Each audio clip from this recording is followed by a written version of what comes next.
Arya Manggada Seri 3. Sang Penerus. Cerita, Esa Mintarja. Audiobook, novel silat. Bab 1. Kedua orang anak muda itu telah menyusuri jalan padukuhan Muter yang menjadi sibuk karena persoalan Mas Rara. Beberapa orang prajurit masih nampak sibuk mempersiapkan segala sesuatunya. Namun Manggada dan Laksana berjalan semakin lama semakin jauh, sehingga keduanya telah meninggalkan pintu gerbang padukuhan. Sebuah padukuhan yang ternyata menyimpan persoalan yang justru menjadi rumit. Sementara itu, panas matahari terasa menyengat kulit. Namun hijaunya batang padi di sawah membuat indera terasa segar. Pohon turi yang tumbuh di menyebelah jalan bulak telah memberikan perlindungan kepada para pejalan. Sementara bunganya setiap kali dipetik untuk dimasak bersama beberapa jenis dedaunan. Parit di pinggir jalan mengalir deras. Airnya jernih menyusup di antara rumputan yang tumbuh di tanggul. Di teriknya sinar matahari, masih nampak beberapa erang bekerja di sawah. Menyiangi rumput liar yang tumbuh di sela-sela batang padi. "Kita sekarang akan pulang," berkata Manggada. Laksana menarik nafas dalam-dalam. Katanya, jalan ini adalah jalan yang langsung menuju Pajang, meskipun kita tidak akan sampai ke Pajang pada hari ini. Manggada mengangguk-angguk. Dengan nada rendah ia berdesis, "Bukankah kita masih mempunyai uang serba sedikit?" "Kita masih mempunyai cukup uang. Kita belum banyak mempergunakannya dalam perjalanan," jawab Laksana. Manggada mengangguk-angguk. Hampir di luar sadarnya ia berkata, "Ternyata Mas Rara bukan gadis desa." Laksana tertawa. Katanya, "Gadis itu juga menuju ke Pajang hari ini." "Naik kereta," desis Manggada. "Pengiringnya naik kuda," sahut Laksana. "Jika demikian, kita akan mengambil jalan lain. Jika mereka juga mengambil jalan ini, mereka tentu akan melampaui kita," berkata Manggada. "Ya. Mas Rara yang naik kereta itu bersama Nyi Partija Wirasentana akan melambaikan tangannya kepada kita," desis Laksana sambil tertawa. "Kita harus mengambil jalan lain," berkata Manggada. Sebenarnya lah, ketika mereka sampai ke Simpang 4 Manggada telah mengajak Laksana berbelok meninggalkan jalan utama menuju ke Pajang. Dengan demikian, mereka telah menempuh jalan yang lebih kecil. Namun mereka yakin bahwa mereka tidak akan dapat menunjukkan jalan yang menuju ke Pajang. Ternyata jalan yang lebih kecil itu justru telah melewati sebuah padukuhan yang besar. Di sudut padukuhan itu terdapat sebuah pasar yang agaknya cukup ramai di pagi hari. Menilik luasnya dan beberapa gubuk di tepi pasar yang dipergunakan oleh para pandai besi, maka pasar itu merupakan pasar yang cukup penting. Setidak-tidaknya di hari pasaran sepekan sekali. Tetapi ketika keduanya melewati jalan di sebelah pasar itu, maka pasar itu sudah menjadi sepi. Meskipun demikian, masih juga ada sebuah kedai yang masih dibuka.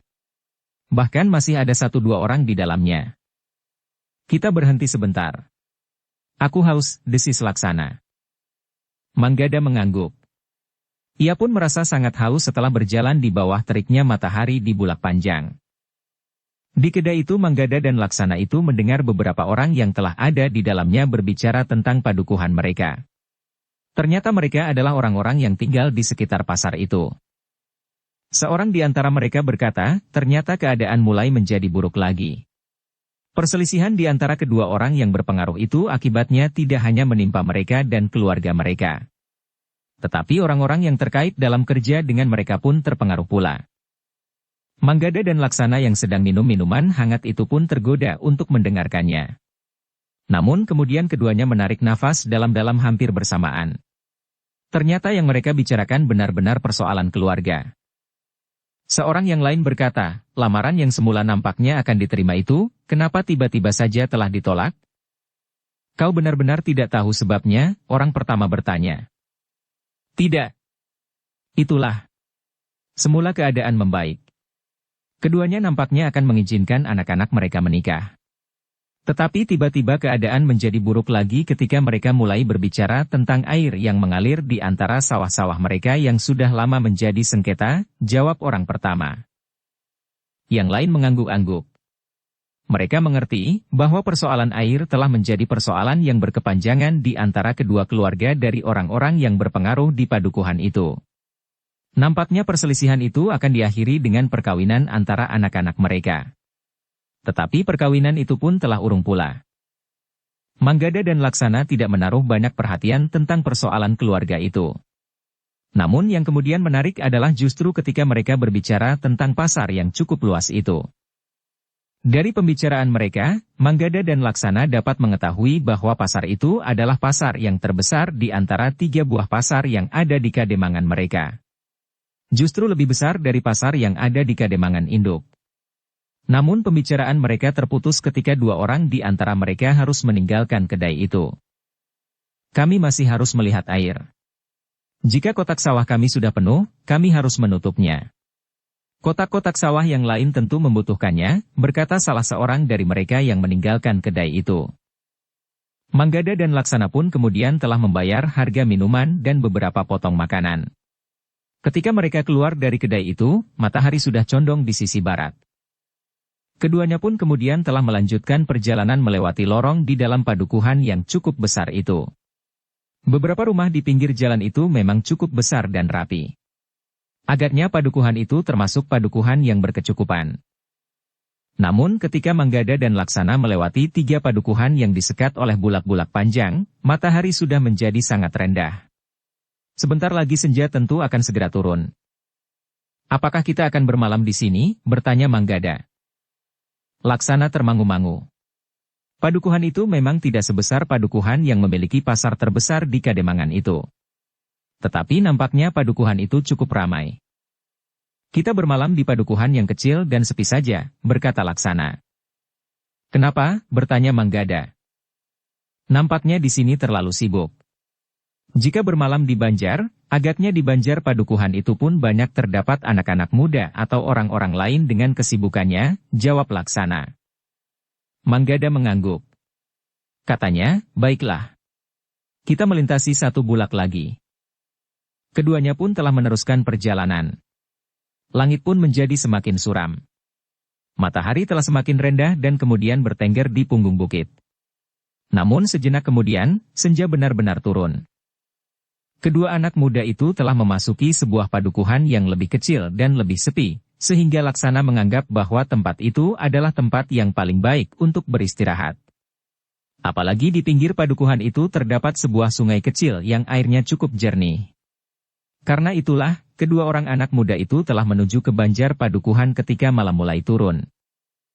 Ternyata Banjar Padukuhan yang tidak begitu besar itu nampak sepi. Lampu memang sudah dinyalakan, tetapi tidak ada seorang pun yang nampak di Banjar maupun di halamannya. Agaknya orang yang menyalakan lampu minyak itu telah pergi pula meninggalkan Banjar yang kosong itu. Manggada dan Laksana termangu-mangu sejenak. Namun Manggada pun kemudian berdesis, suasana yang sesuai dengan keinginanmu. Sepi.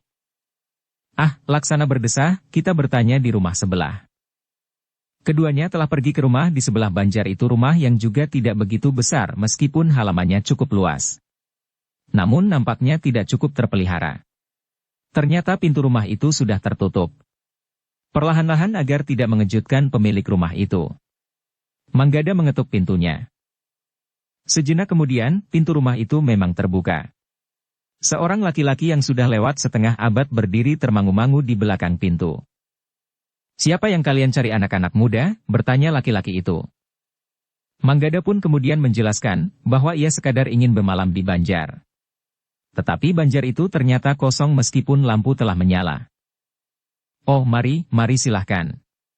Akulah yang telah menyalakan lampu di Banjar itu, orang tua itu ternyata cukup ramah. Tetapi kami hanya ingin mohon izin untuk bermalam di Banjar, berkata Manggada.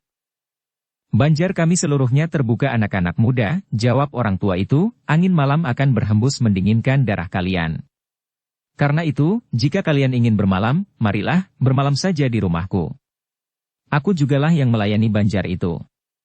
Sehingga bagiku, kalian lebih baik bermalam di sini daripada di Banjar. Jika ada air panas, aku tidak usah membawa ke Banjar. Tetapi, kami tidak ingin membuat Kiai menjadi sibuk, jawab Manggada, kami hanya ingin tidur. Itu saja. Sudahlah, marilah. Jangan segan-segan. Di rumah ini aku juga hanya sendiri, orang tua itu masih saja mempersilahkan. Manggada dan Laksana tidak dapat menolak. Mereka pun kemudian telah melangkah masuk ke rumah orang tua itu.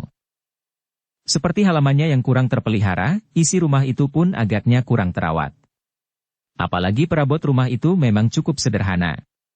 Tidak ada barang-barang yang berharga yang tampak. Tentu saja keduanya tidak tahu apakah orang tua itu mempunyai simpanan atau tidak.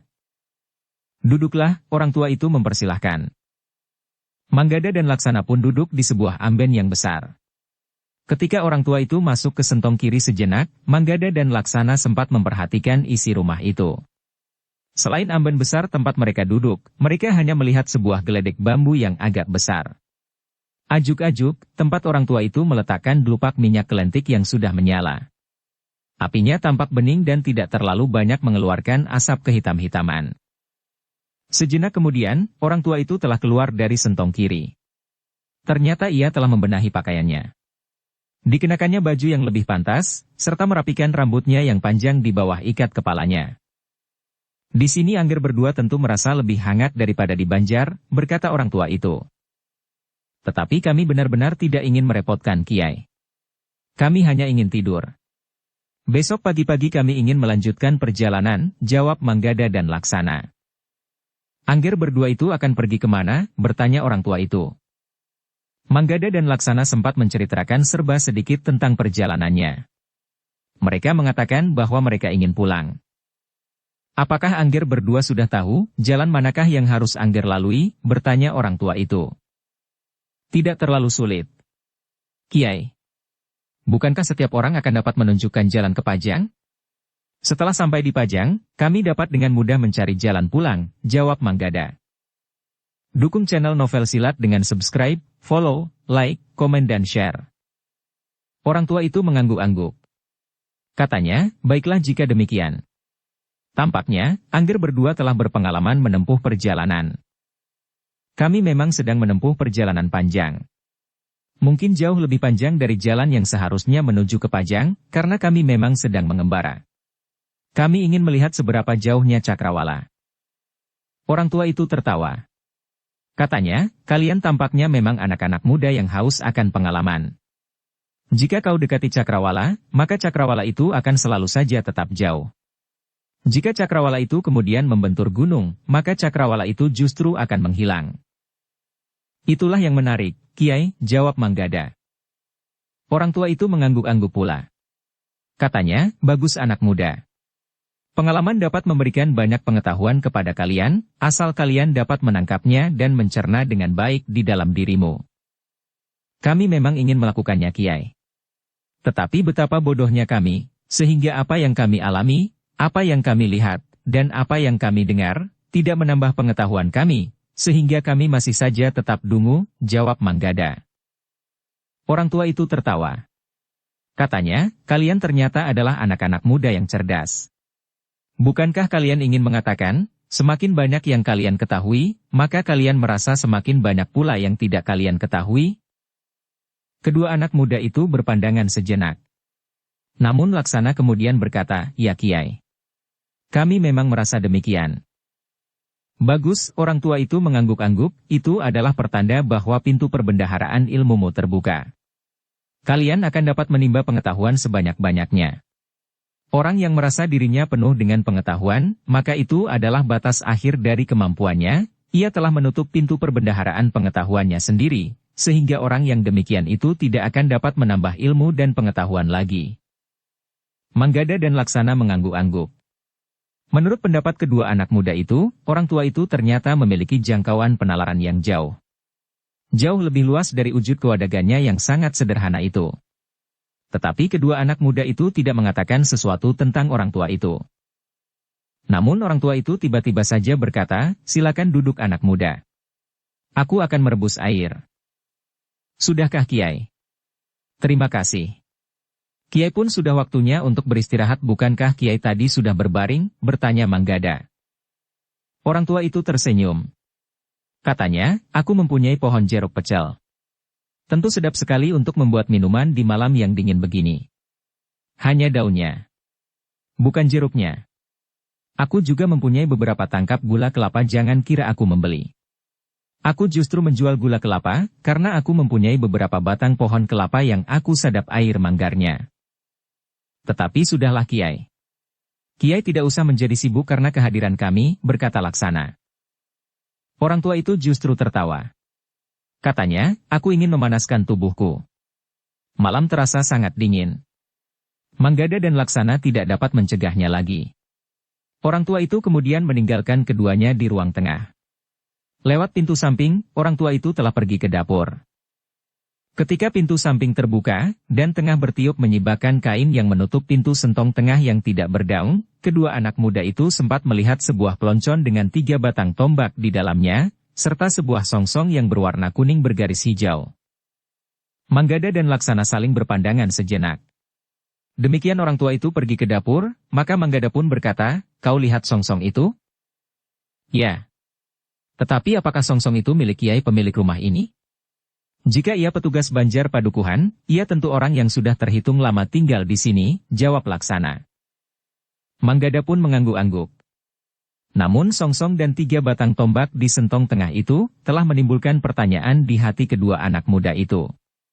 Ternyata orang tua itu cukup lama berada di dapur. Ia harus membuat api, mengisi periuk dan menunggu air itu mendidih. Di ruang dalam, Manggada dan Laksana menjadi gelisah. Bahkan Laksana pun berdesis, aku sudah mengantuk. Orang tua itu sedang merebus air bagi kita. Jangan kecewakan dia, berkata Manggada. Sebenarnya lah, beberapa saat kemudian, pintu samping telah terbuka lagi. Orang tua itu dengan nampan yang bulat terbuat dari kayu, telah membawa beberapa mangkuk minuman dan bahkan ketela rebus. Asapnya masih tampak mengepul di atasnya. Maaf, mungkin aku terlalu lama. Aku telah pergi ke kebun untuk memetik daun jeruk pecel dan mencabut 2 batang ketela pohon, berkata orang tua itu. Ah, kami membuat Kiai menjadi sibuk sekali, desis Manggada. Tidak. Tidak. Aku senang masih ada orang yang mau datang ke rumahku, jawab orang tua itu seakan-akan di luar sadarnya. Manggada dan Laksana saling berpandangan pula. Tetapi mereka tidak mengatakan apa-apa. Demikianlah.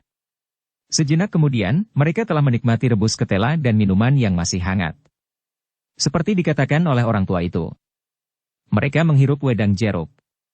Namun bukan jeruknya, tetapi daunnya sajalah yang dipakai untuk menyedapkan air yang telah mendidih, kemudian diberi beberapa potong gula kelapa.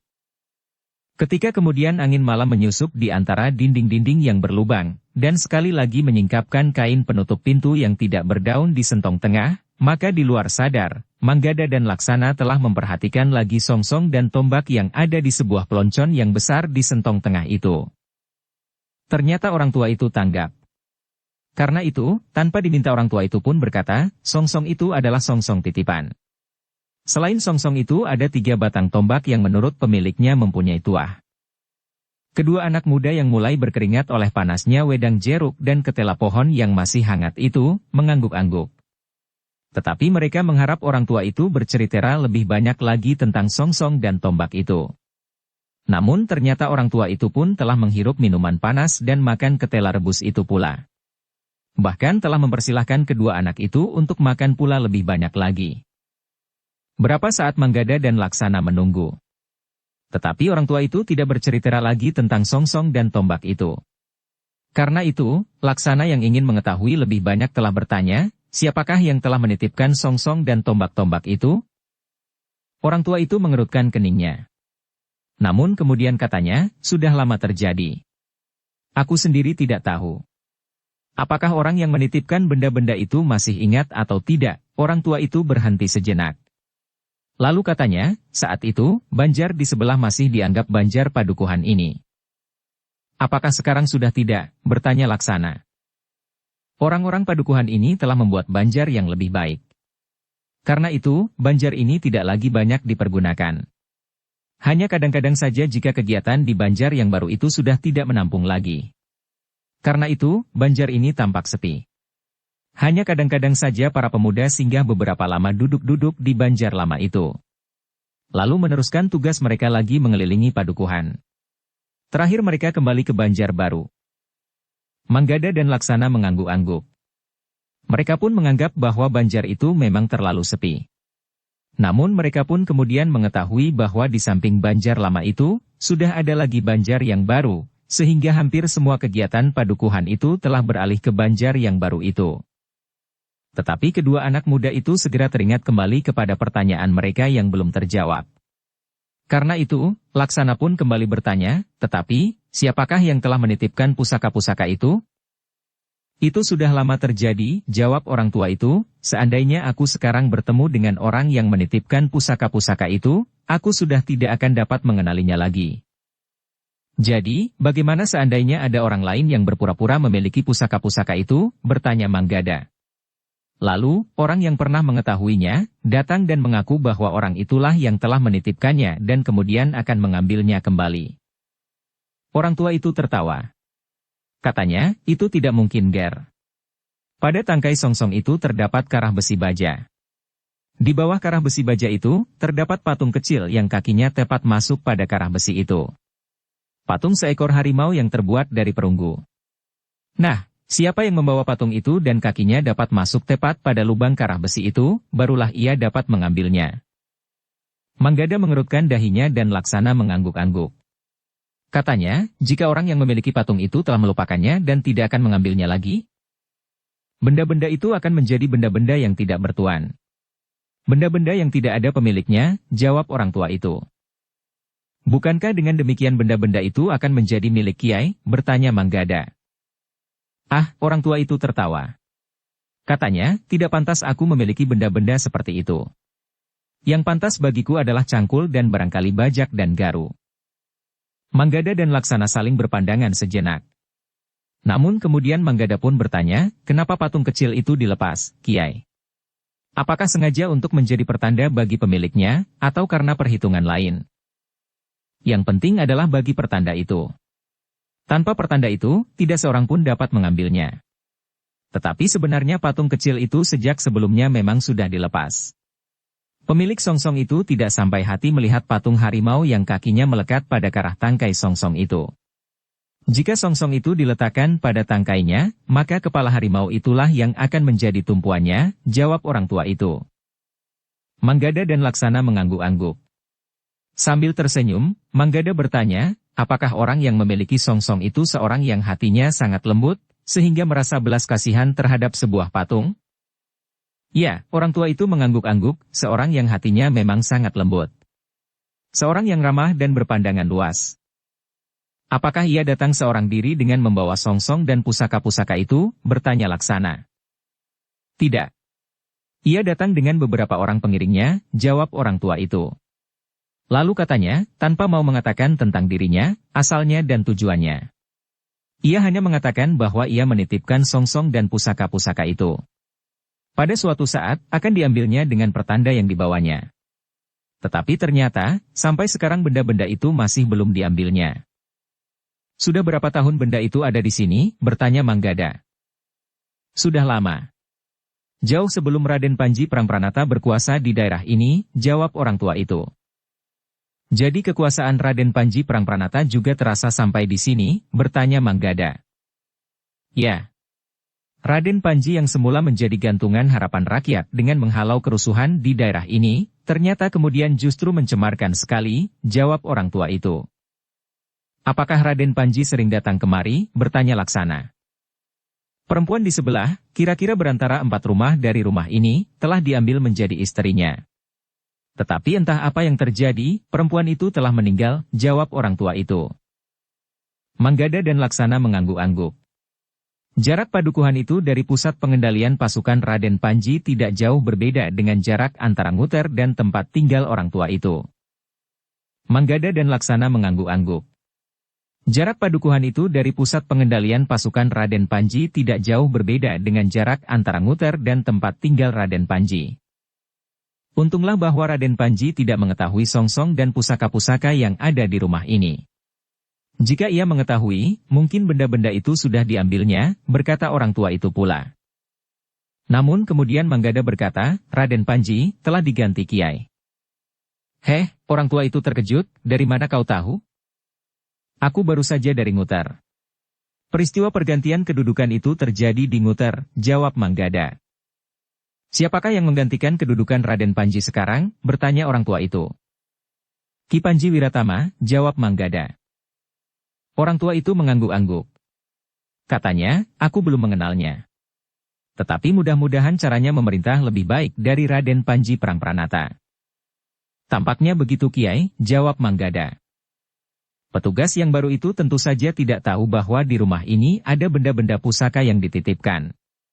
Jika mereka mengetahui, dan berusaha untuk mengambilnya tanpa menunjukkan penanda sebagaimana yang diperankan oleh pemiliknya, aku tentu menjadi sangat bingung.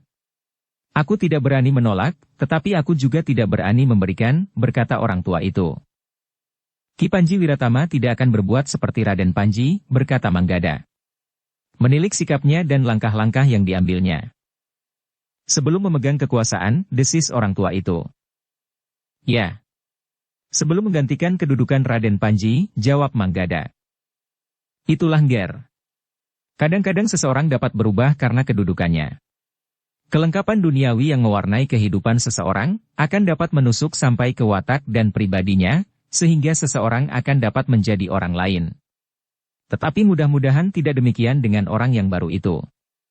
Karena aku yakin bahwa masih ada orang yang tetap teguh berpijak pada pribadinya, meskipun ia mengalami banyak perubahan dalam hubungannya dengan tata kehidupan keduniawiannya, berkata orang itu. Manggada menarik nafas dalam-dalam. Hampir di luar sadarnya ia berkata, ya. Mungkin sekali hal seperti itu terjadi. Ya anak-anak. Muda, berkata orang tua itu bersungguh-sungguh, kalian berdua masih muda. Banyak kemungkinan dapat terjadi.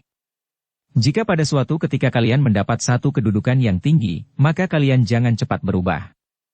Jika perubahan itu membuat kalian menjadi lebih baik, itu tidak mengapa. Tetapi jika sebaliknya, kedua anak muda itu mengangguk-angguk. Sementara orang tua itu berkata, marilah. Silahkan minuman hangat kalian. Ya Kiai, jawab Manggada dan Laksana hampir berbareng. Namun rasa-rasanya kedua anak muda itu masih ingin mengetahui lebih banyak tentang pusaka-pusaka itu. Tetapi mereka tidak merasa pantas untuk mendesak orang tua itu untuk berbicara lebih banyak lagi. Yang kemudian diceritakan oleh orang tua itu adalah perkembangan padukuhannya. Meskipun perlahan-lahan, namun semakin lama menjadi semakin baik. Kita sudah berhasil membuat sebuah banjar yang lebih baik, dan perbaikan-perbaikan yang lain yang mulai merata. Kedua anak muda itu mengangguk-angguk. Sebenarnya mereka tidak begitu tertarik mendengar cerita tentang padukuhan itu. Namun mereka tidak ingin menyinggung perasaan orang tua itu. Tetapi tiba-tiba saja Laksana bertanya, apakah nama padukuhan ini Kiai? Orang tua itu mengerutkan keningnya. Kemudian katanya, nama padukuhan ini singkat saja. Seperti padukuhan yang kau sebut-sebut, Nguter. Nama padukuhan ini Ngandong. Termasuk Kademangan Ringin Sewu. Kedua anak muda itu mengangguk-angguk. Sementara itu, orang tua itu masih juga bercerita tentang padukuhan dan Kademangan, tanpa menyinggung lagi tentang song-song dan pusaka-pusaka itu. Baru setelah orang tua itu merasa puas dengan ceritanya, ia pun berkata, nah anak muda. Maaf, aku terlalu banyak berbicara. Kalian berdua tentu letih dan mengantuk. Silahkan Angger berdua beristirahat. Terima kasih Kiai, jawab keduanya hampir berbareng. Tetapi aku tidak mempunyai tempat yang lebih baik dari amben ini Nger. Aku persilahkan kalian tidur di amben ini, berkata orang tua itu. Terima kasih Kiai. Kami mengucapkan terima kasih yang sebesar-besarnya, sahut Manggada. Namun ia masih juga bertanya. Tetapi kenapa Kiai tinggal seorang diri di sini? Apakah Kiai tidak mempunyai sanak kadang? Ada Nger. Aku sebenarnya mempunyai seorang anak laki-laki, jawab orang itu, tetapi ia sudah dewasa dan berumah tangga. Sebenarnya, anakku minta aku tinggal bersamanya, namun padukuhan ini masih memerlukan aku, sehingga aku harus tetap tinggal di sini merawat banjar tua itu. Entahlah besok kalau aku menjadi semakin tua. Sementara anakku sama sekali tidak berminat untuk menggantikan tugasku merawat banjar tua ini. Manggada dan Laksana mengangguk-angguk pula. Sementara orang tua itu berkata, silahkan beristirahat anak muda. Aku pun sudah mengantuk. Orang tua itu pun kemudian telah menyingkirkan mangkuk-mangkuk minuman dan dibawanya ke dapur. Manggada dan Laksana memandangi ruangan itu sekilas. Kemudian mereka membaringkan diri. Mereka meletakkan pedang-pedang mereka di sisi tubuh mereka yang terbaring. Bagaimanapun juga, Kedua anak muda itu harus berhati-hati. Mereka berada di tempat yang tidak begitu dikenalnya. Karena itu, mereka telah sepakat untuk bergantian tidur. Namun mereka berdua tidak ingin menunjukkan sikap hati-hati kepada orang tua pemilik rumah itu. Orang tua itu akan dapat menjadi salah mengerti dan tersinggung karena merasa dicurigai. Beberapa saat kemudian suasana di rumah itu telah menjadi hening. Orang tua pemilik rumah itu, yang membawa mangkuk-mangkuk ke dapur, telah kembali pula dan masuk ke dalam sebuah bilik kecil di sebelah kiri sentong tengah, tempat ia menyimpan songsong dan 3 batang tombak yang dikatakannya barang-barang titipan itu. Sesekali angin memang menyingkap tirai sentong tengah itu, dan kedua anak muda itu dapat melihat songsong dan 3 batang tombak yang panjangnya tidak sama itu. Ketika malam menjadi semakin hening, Manggada yang mendapat giliran untuk berjaga-jaga, meskipun sambil berbaring, melihat orang tua itu keluar dari bilik kecilnya. Di bawah cahaya lampu yang redup, Manggada melihat orang tua itu termangu-mangu sejenak. Diperhatikannya kedua anak muda yang disangkanya telah tertidur itu. Perlahan-lahan orang tua itu melangkah ke sentong tengah. Kemudian hilang di balik tirai yang tergantung di lubang pintu yang tidak berdaun itu. Manggada telah menggamit Laksana yang sudah mulai tertidur. Namun Manggada pun telah berdesis untuk memberi isyarat agar Laksana tidak bertanya kepadanya. Dengan isyarat pula, Manggada menunjuk pintu sentong tengah yang tertutup oleh tirai itu. Tetapi ketika tirai itu tersingkap oleh angin yang menyusup lewat lubang-lubang dinding, kedua anak muda itu melihat, orang tua pemilik rumah itu berjongkok di depan peloncon tempat ia meletakkan songsong dan 3 batang tombak itu. Tangannya diletakkannya pada peloncon itu. Sedangkan kepalanya menunduk dalam-dalam. Hal itu dilakukannya beberapa saat. Namun kedua anak muda itu tidak melihat orang tua itu keluar dari sentong tengah. Tangannya sibuk mengusap matanya, tanpa diketahui sebabnya. Apakah ada seekor binatang kecil masuk ke dalam mata tua itu, atau orang tua itu baru saja menangis? Namun sejenak kemudian, orang tua itu justru melangkah mendekati Manggada dan Laksana yang baru tidur, meskipun hanya berpura-pura. Kepada diri sendiri, orang tua itu bergumam, sebaiknya mereka meninggalkan rumah ini pagi-pagi benar, sebelum orang-orang itu datang. Sayang, mereka datang pada saat yang tidak baik. Jika saja tidak ada persoalan apapun, aku ingin menahannya barang 1-2 hari untuk menemani aku. Orang tua itu pun kemudian melangkah meninggalkan Manggada dan Laksana kembali masuk ke dalam biliknya. Manggada dan Laksana tidak mengatakan apa-apa. Mereka berdua justru terdiam dan mencoba mengurai kata-kata orang tua itu. Namun akhirnya justru kedua-duanya tertidur bersama-sama. Menjelang fajar, keduanya terkejut. Mereka mendengar pintu samping berderit keras. Ketika keduanya terbangun, mereka melihat orang tua itu masuk membawa mangkuk minuman hangat. Agaknya orang tua itu sudah lebih dahulu bangun dan menjerang air di dapur. Hampir fajar, berkata orang itu sambil tersenyum, silahkan minum minuman hangat. Kalian tentu akan berangkat sebelum matahari terbit. Saat yang paling baik untuk memulai sebuah perjalanan. Mungkin kalian masih akan mandi lebih dahulu. Di belakang rumah ini ada pakiwan. Manggada dan Laksana kemudian bergantian pergi ke pakiwan. Bergantian pula mereka menimba air dengan timba upih yang tergantung pada senggol bambu yang panjang. Namun kedua anak muda itu sempat berbicara tentang kata-kata orang tua yang sama-sama dapat mereka dengar. Tampaknya akan terjadi sesuatu di rumah ini, berkata Manggada. Ya. Itulah agaknya, dengan sengaja ia membuka pintunya agak keras, agar kita berdua terbangun karena ternyata kita berdua telah tertidur bersama-sama, sahut Laksana. Ia menghendaki agar kita meninggalkan tempat ini pagi-pagi sekali, desis Manggada. Kita akan mengulur waktu, desis Laksana. Ya. Aku pun ingin tahu apa yang akan terjadi. Apakah ada hubungannya dengan songsong dan tombak-tombak itu, sahut Manggada. Laksana mengangguk-angguk. Mereka harus mendapatkan cara untuk dapat bertahan berada di tempat itu sampai orang-orang yang dimaksud oleh orang tua itu datang. Sejenak kemudian, mereka telah duduk di ruang dalam rumah orang tua yang tidak begitu besar itu.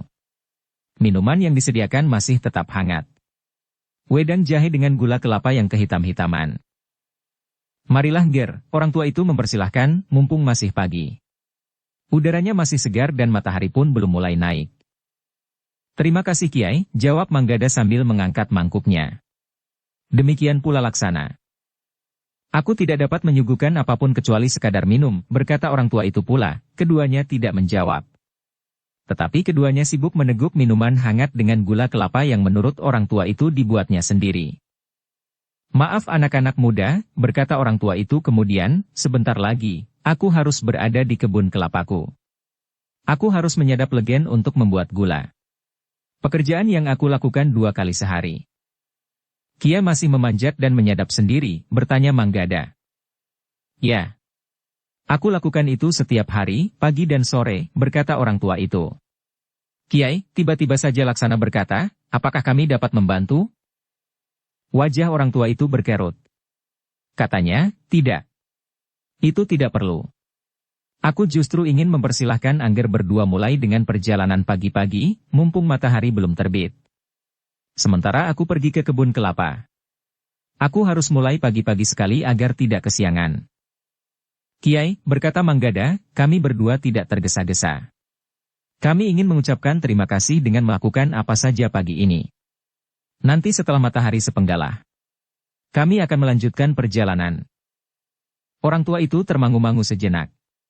Namun kemudian katanya, aku tahu. Kalian berdua tentu masih ingin mendengar cerita tentang songsong dan pusaka-pusaka itu. Marilah, aku akan menunjukkan kepada Angger berdua agar Angger tidak dibebani oleh perasaan ingin tahu. Benda-benda yang terlarang untuk disaksikan. Tetapi aku memang membatasi diri agar tidak terlalu banyak orang yang mengetahuinya. Jika demikian, maka kemungkinan buruk akan dapat terjadi.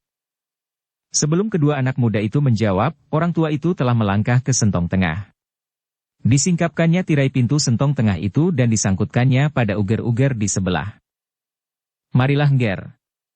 Silahkan melihat-lihat benda-benda titipan ini, berkata orang tua itu. Manggada dan Laksana tidak dapat menolak. Mereka pun telah masuk pula ke sentong tengah, sementara orang tua itu berlutut di depan peloncon tempat songsong dan tombak-tombak itu diletakkan. Inilah benda-benda itu Ngger. Bukankah seperti songsong kebanyakan? Tampaknya memang songsong bertanda kebangsawanan, karena warnanya yang kuning emas itu dan lingkaran hijau di tengah-tengahnya.